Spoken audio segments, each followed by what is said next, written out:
Hola a todos, hola Steven. Hola chicos, Dinara, ¿cómo estás? Muy bien, profesor. Super. ¿Qué tema hoy? Okay, today we are going to talk about idioms. Idioms. So that's going to be very interesting, I hope. We are going to check some of the most common phrases that we have in Spanish in different categories, with different categories.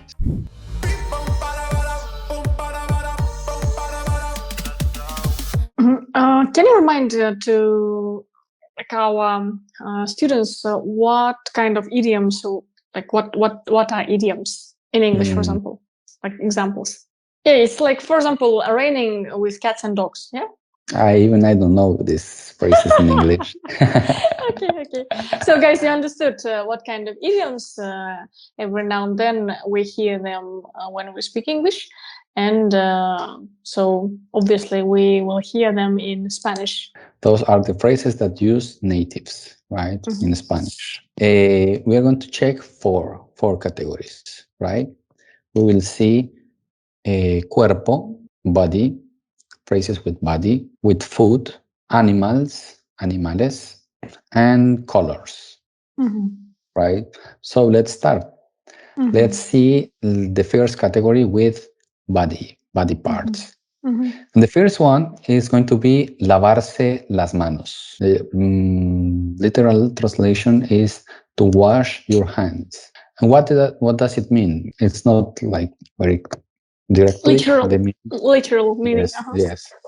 It's something about omit your responsibilities, right? I see. For example, in Latin America, as I understand, sometimes girls can get pregnant and boys wash their hands, right? Yes, it can be.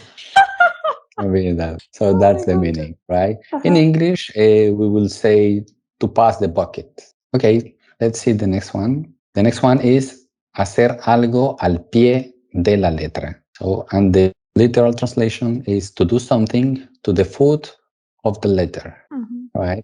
Maybe it doesn't have too much sense, right? No, at all. Okay, and the meaning is to do something following the instructions. So it's to do something very accurate as is written. Yeah, is it? Pie means foot. So to the bottom, like foot here is a metaphor for bottom, like to from the beginning till the end. A, B, C, D, F. Yeah, right? No. When we say al pie de la letra, so you can imagine to have a word, right? And repeat it exactly the same type of calligraphy, for example, right? It's repeated exactly the same, al pie de la letra. So that's the meaning. In English, the equivalent is it's to do something to the T. Interesting. I've never heard it. Obviously, guys, of course you heard it because you are English speaking. In my case, I mean, like English is my third language. So the next one, meter la pata, right?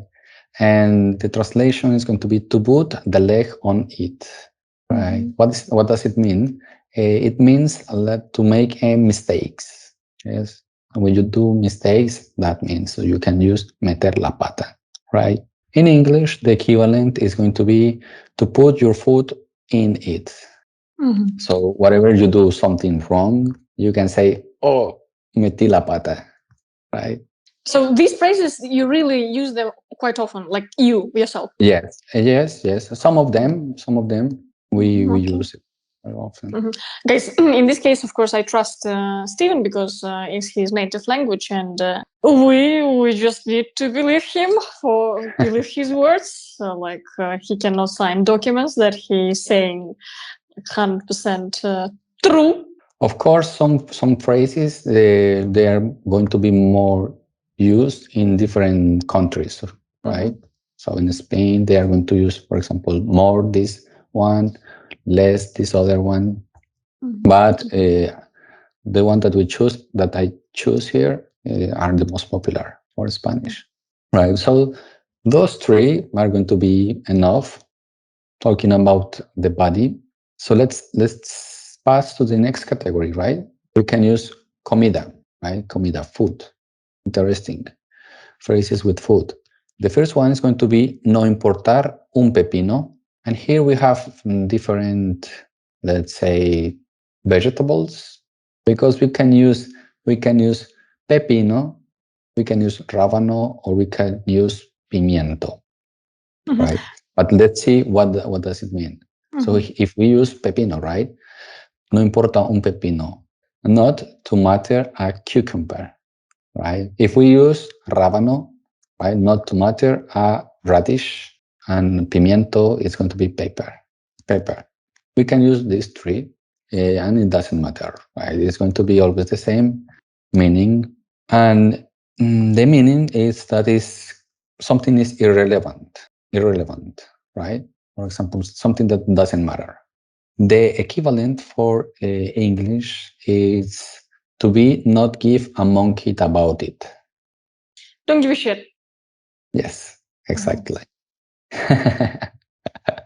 You can use that too. Okay, ser pan comido. The literal translation is to be eaten bread. Bread. What does it mean to be eaten bread? Like I am a bread and I was eaten? Literally, yes. Interesting. But the meaning is to be something easy. For example, to have something easy, or when you do something very easy.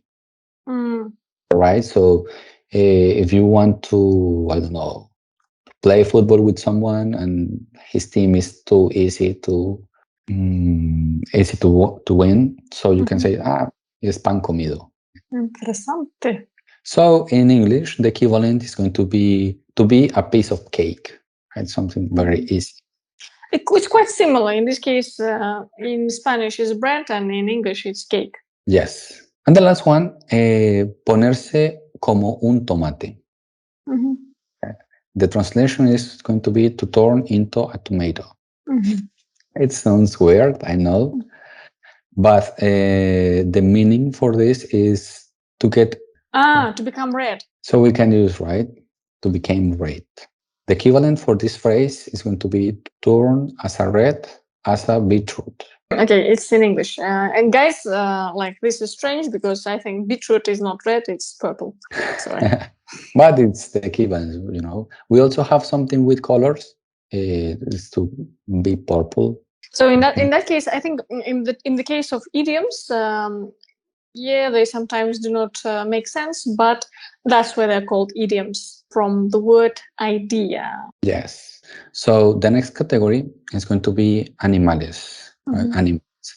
The first one is going to be a very common one, is ser una gallina.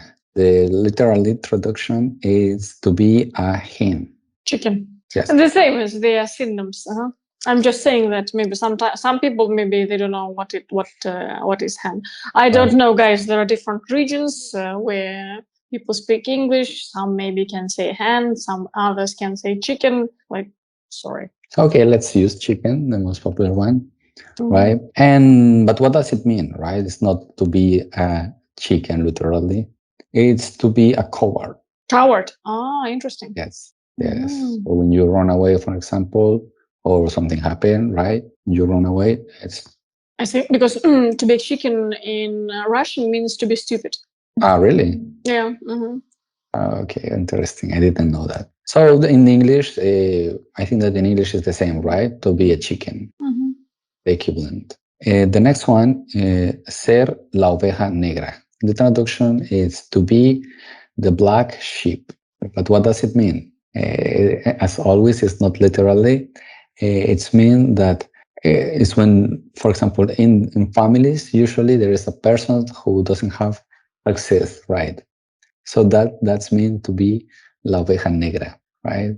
In English, the equivalent is going to be to do off the rails. Can you give me? I still do not understand where I have to use ser la oveja negra. Yeah. La oveja negra. For example, I can say soy la oveja negra de mi familia. Right. So, for example, I don't know.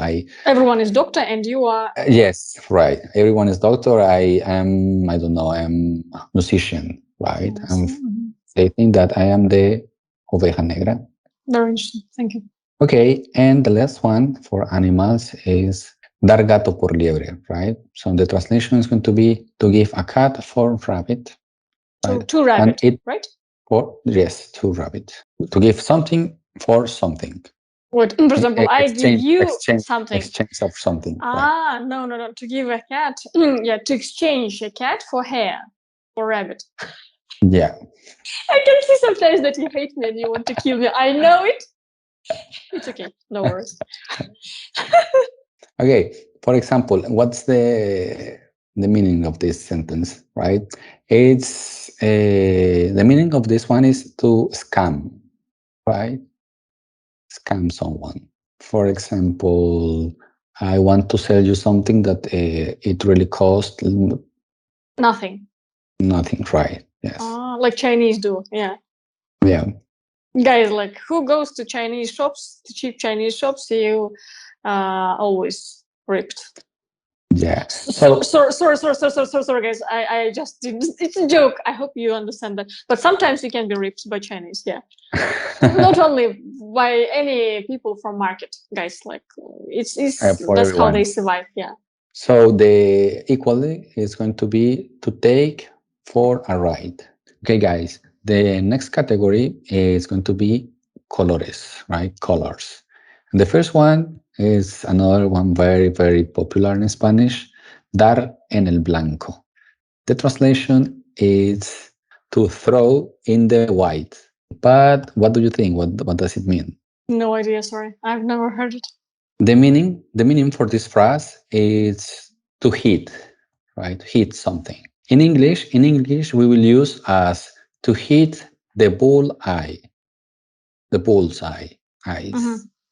When do we use? So, for example, if you want to throw something, let's say, right, into the garbage, right? You have a ball of something, right? And you just throw it, and it falls where you want, right? This is your target. And you can say dar en el blanco, right? Di en el blanco. And can I use this phrase, for example, when I reached my aim? I would say that when you reach your aim is something more like something not physical, right? I see. Here, physical. Yes, here is something that you can see, that you can celebrate. Oh, okay, you can also celebrate your goals and this, but this you can celebrate this. So it's something physical, right? Only physical. Yes. Yes, most of. Okay. Guys, again, we have to believe Steven. All the blames, if you find any mistakes in this video, all the blames wrote in to Steven. Yes. Okay, the next one is verlo todo de color rosa, and it's to see everything in pink color, right? Maybe I think that for English is the same, right? But what does it mean? Right? It means to be too much optimism, just to be just to see the good things, right? In everything, in person too. Yes. In Spanish, it's also very common one, so you may use it. Right? The equivalent for English is to see all peaches and cream. It's pretty much the same. And the last one is, and the one that I like it is encontrar tu media naranja. Right. I see. A romantic Steven. Girls. I didn't know that he's romantic. I thought that he's. Me neither. Yeah. It translates as to find your half orange. I see. Quite literally. But it means to know your other half, right? Can I say, tú es mi media naranja? Eres. Oh, eres, because it's you. I'm sorry. Tú eres es mi media naranja. Right. I see.